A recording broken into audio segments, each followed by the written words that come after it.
Hello and welcome to the premiere of the Doug Geiser Show, Year 2, brought to you by the Ashland University Journalism and Digital Media Department.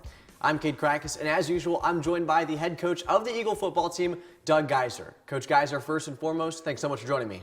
I appreciate it. Thank you, Cade, and happy Labor Day. Happy Labor Day to you as well. Before we jump into the nitty-gritty and some of the more interesting side of things, how was your summer? Summer was great. Obviously, the players leave after finals in May, and for the coaches, they work through May recruiting, looking at the class of 2025 already. When we get into early June, they're in camp season, going to identify those players and get a chance to watch them in action. And then I actually give them a vacation, believe it or not. I'm not a slave driver in that respect. But the end of June through the end of July, they don't have to be in the office. If they want to take their vacation, schedule it during that time. Get a chance to get away is the way I look at it, because we're very demanding. Time is so short during the season that there'll be a lot of weekends where they are putting office hours in. So just nice to kind of recharge the batteries at that point. And when you take a look at the preparation for this season, you yourself, what exactly have you done to kind of get ready for 2024? Well, with everything we do, I always go back and kind of debrief. I evaluate what went well, what didn't go well, what we need to get better on. And so it always starts with the self-evaluation in that respect. And then I look at, staff, I look at players, where can we improve there as well, and just do a total self-evaluation to make sure that we're on the right path and we're not doing things just like last year just because we did it like last year. If that system still works for us, let's do it by all means. If not, let's do what's best for the Eagles in 2024. And a big thing, too, we got to talk about as well is that schedule for this summer. What does that look like for the players and coaches? Do you have them doing workouts and staying up to speed all summer long, or what's that looking like? Yeah, our strength coach, which we have a new strength coach, Kyle Gilbert, has joined us. He will give the players a workout that'll start right after finals. And that'll go for about a 6-week period where they're away from campus. Once we start the Monday after Father's Day, he'll offer workouts on campus. They are voluntary. They're not mandatory at that situation. They can work out on campus up to 4 days a week. And if they want to get together and throw on their own, they can do that as well. The coaches, we can't coach them during that time.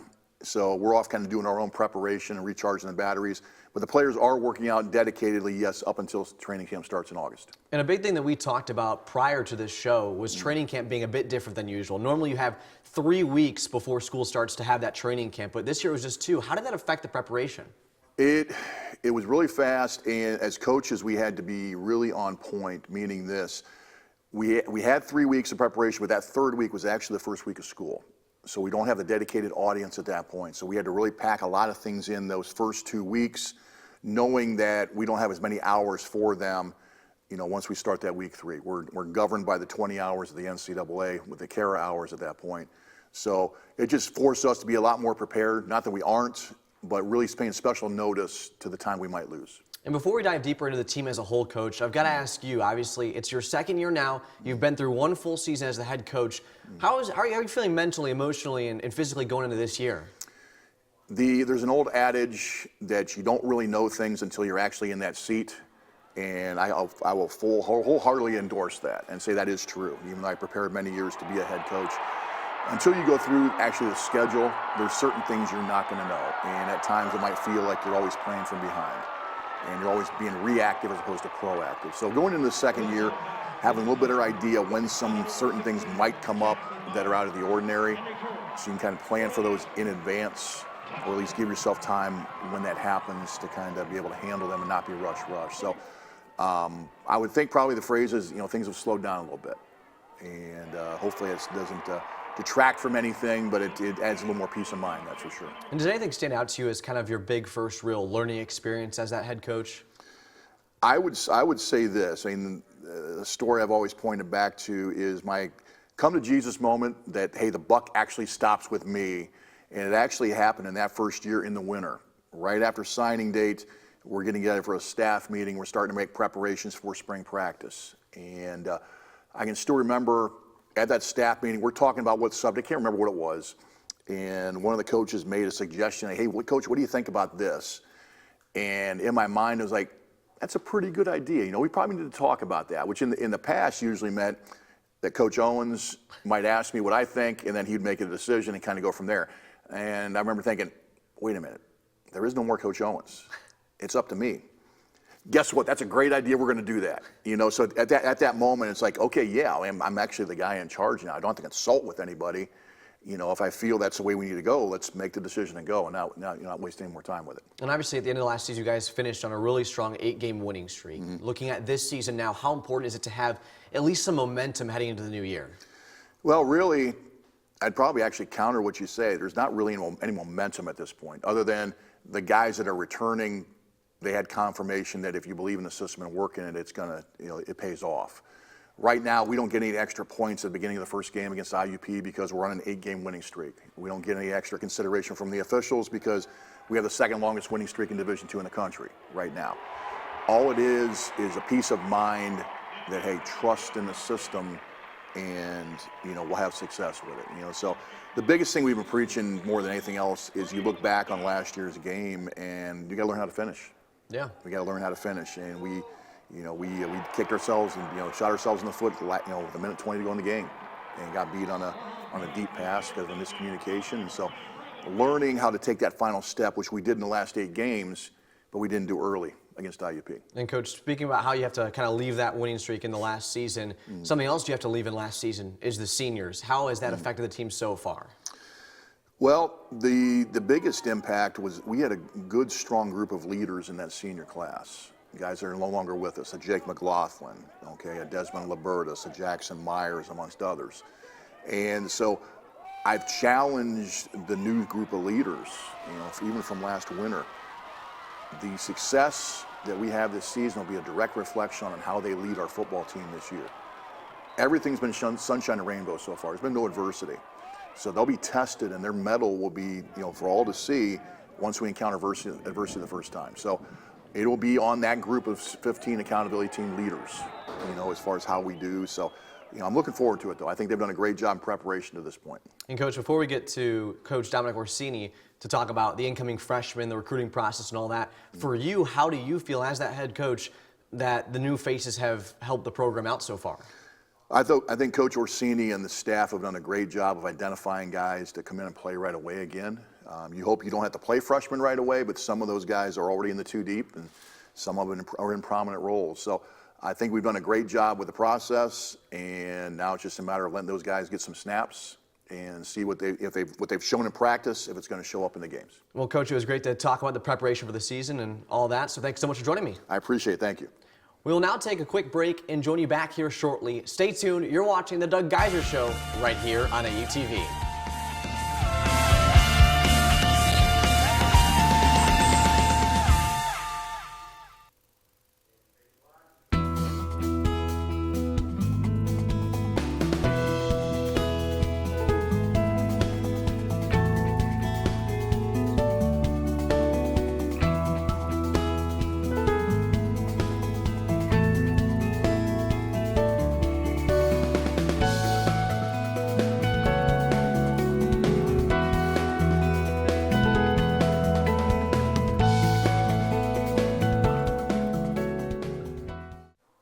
Welcome back to the Doug Geiser Show. I'm currently joined by Coach Dominic Orsini, who leads the Eagles in the recruitment process and coaches the team's safeties.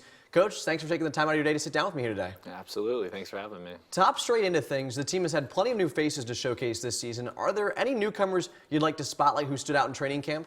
Yeah, absolutely. I thought we had a tremendous, recruiting class of 2024, and you're starting to see a lot of those faces show up both offensively and defensively. So, looking offensively first, skill-wise, you got guys like Isaiah Ramsey, who's showing up, Cam Jewell at running back, who's looking really good. Offensive line-wise, you got a guy like Nico Trasick, who's really competing, putting himself in a great position to play throughout the season. And then defensively speaking, in the back end, got guys like Chaz Cole, DeLon Moss, Damian Johnson, who have put themselves in a great position. And then up front, in the front six, D-line-wise, Devontae James, Slade McClaskey, he's looking great. And then a couple linebackers, Brendan Hermensky and Samuel Kula have been showing up really well for us this year. So a lot of new faces, a lot of great depth that they create being here, and we can attribute that to recruiting, of course. And Coach, last season you were one of our final guests on our final show. You talked a lot about recruiting. You were really excited about this class. How many numbers did you guys end up bringing in? I think our total class was somewhere between 70 and 80 total. So again, keep bringing in the great numbers that we can, and there's a lot of great talent that comes from those numbers. And when you take a look at that recruiting class, what was the primary focus for them? Yeah, so I think every recruiting year, you're always going to have your needs offensively and defensively, and I think we met those needs, and our big focus point every year is let's go get the best of the best. You know, we're going to, like I said, you're going to have your needs, but our big goal is let's find the best in the state of Ohio, and as we expand across our borders into other bordering states, I think that's allowing us to bring in even more top talent every single year. And obviously, we're now back into the start of the 2024 season. You guys are getting ready to play games here soon, but speaking of recruitment, does the process ever really end? Are you looking at next year, the year on, and so forth? Yeah, the process never ends for us. And really right now during the season, the little time we have, there's really two big components of our recruiting process. One being myself and the other coaches are getting out to high school games every Friday night, evaluating our recruits in person, because it's a lot different watching a highlight tape where there's only great plays, and where you go into person, see them live, you get to see the good plays, you also get to see the bad plays, you also get to see how they are as a teammate, you know, how they respond to each other, and also is there any adversity that they may see in the game and how do they respond to that. So from that aspect, it is very important for us to get out to those high school games. And really the second component is bringing those same recruits on campus for our home games. And in the home games, they get to come, see our campus, see the great facilities, both academic and athletic. But most importantly, they get to experience that great game day atmosphere that our university provides for our players every single home game. And heading to week one against IUP, it's sort of become a rivalry between the two sides the last couple of years. As the safeties coach, what have you guys been focusing on the defensive side of things? Yeah, so you look at the last two games that we played with these guys, the playoff game in 22 and our opener in 23 last year. The big thing is let's focus on ourselves. You know, in both those games, we've made plenty of mistakes. Not taking anything away from IUP. They're always going to be a top program in the nation. But for us, you know, we feel like we could have finished those games a little bit better. Some self-inflicted wounds that cost some big plays for us, especially last year. So the big focus point was let's focus on ourselves. Let's make sure we're assignment sound. We do our job. But most importantly, let's finish the game. You know, let's finish the game and try to come out with that win week one. And last year we saw the two primary safeties, Bobby Young and Riley Weiss, kind of the two duo back there for you guys. Yep. Is there any new guys that have kind of pushed themselves into the mix, try to make their name known? Yeah, absolutely. You know, our DB room, corners and safeties alike, I think is the deepest it's been ever since I've been here at Ashland, which absolutely helps us in the back end. You know, Riley and Bobby are always going to be my two starters out there. Big moments, those are the guys I want on the field. But the development from the young guys, some guys coming back from injuries, have really provided us with great depth, both safeties and corners. And safety-wise, you got guys like E.J. Tia, Aiden Arth, and Logan Heyman, who are really going to help us, you know, spell Bobby and Riley a little bit during the game, keep them a little bit fresher for late in the game, as well as, you know, let them last throughout the season. You know, those guys played a lot of snaps last year, but to get those three in the rotation is going to help our defense tremendously. And in one of the earlier questions, I asked you about some standouts freshman-wise. Yeah. On both sides of the ball, everywhere, is there any other big standouts in training camp that you specifically noticed outside of your usual guys, the DBs and the safeties? Yeah. So I would say the big standout that I have to see every single practice is Trevor Bazinski, you know, the quarterback on the offense. He's looked really good this year. He's got a fresh, young offensive line in front of him, but I think his relationship and connection with the receivers on the field has been the best ever since he's been here and throughout his Ashland career. So I'm really excited for those guys this year, and again, makes my job as the DB coach pretty hard every single day.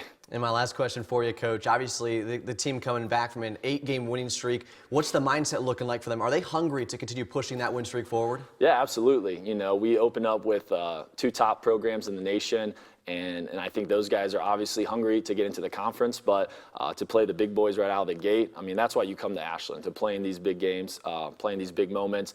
So our guys are really hungry to show, hey, you know, we can not only win these games in the conference, but we can beat the big teams out of the conference as well. So a lot of, you know, antsiness right now, just ready to get to September 5th this Thursday. Well, Coach, I appreciate you sitting down with me here today. Absolutely. Thanks again. Yeah, thanks, Kate. When we return back from this next commercial break, we will cap off the show with a look at the upcoming schedule and much more. Stay tuned right here for the Doug Geiser Show on AUTV.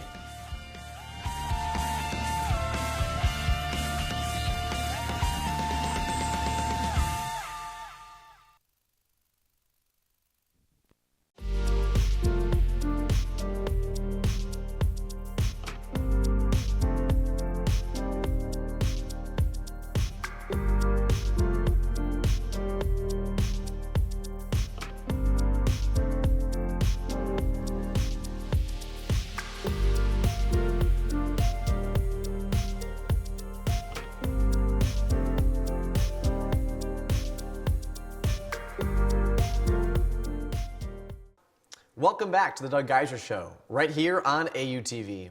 Coach, it's time to finally sit down for this final segment. Before we dive into the upcoming schedule that we've got coming along and the couple of teams we're facing in the coming weeks, for you, how important is this IUP game and what does it mean to the program? It's important because it's the first game of the 2024 season. And it's important to us also because Ashland University has never beaten IUP in football. We're 0-4. Every game has been less than a touchdown.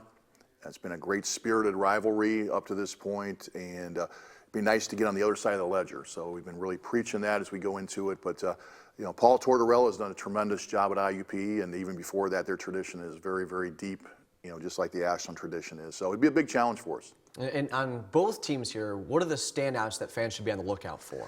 If you look at IUP, it starts with their quarterback. They got a transfer quarterback last year, Karst Hunter. He's done a tremendous job with them last year, and we expect him to be a leader of their team and the focal point of their offense.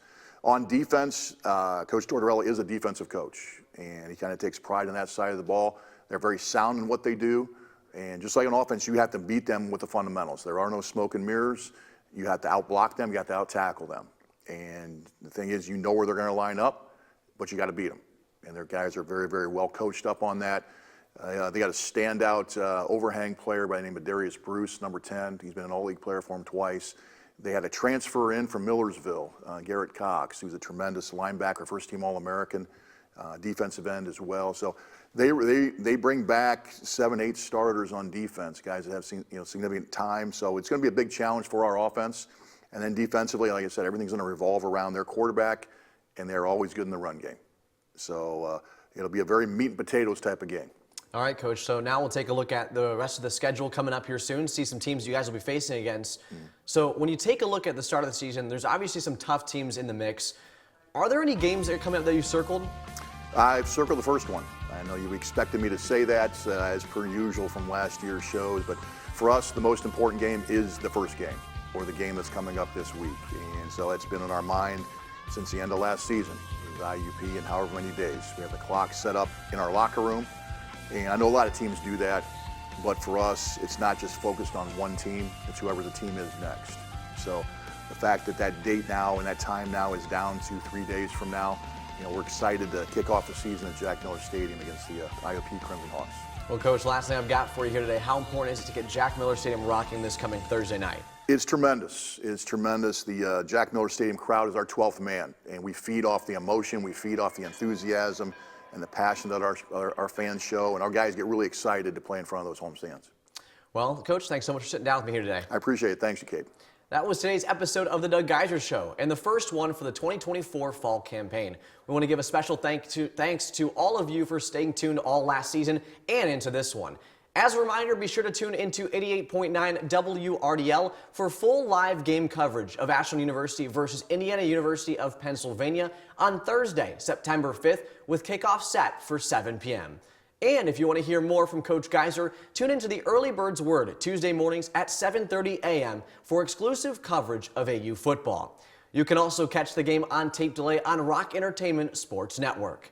I'm Cade Krackus saying thank you so much for tuning in to the Doug Geiser Show right here on AUTV.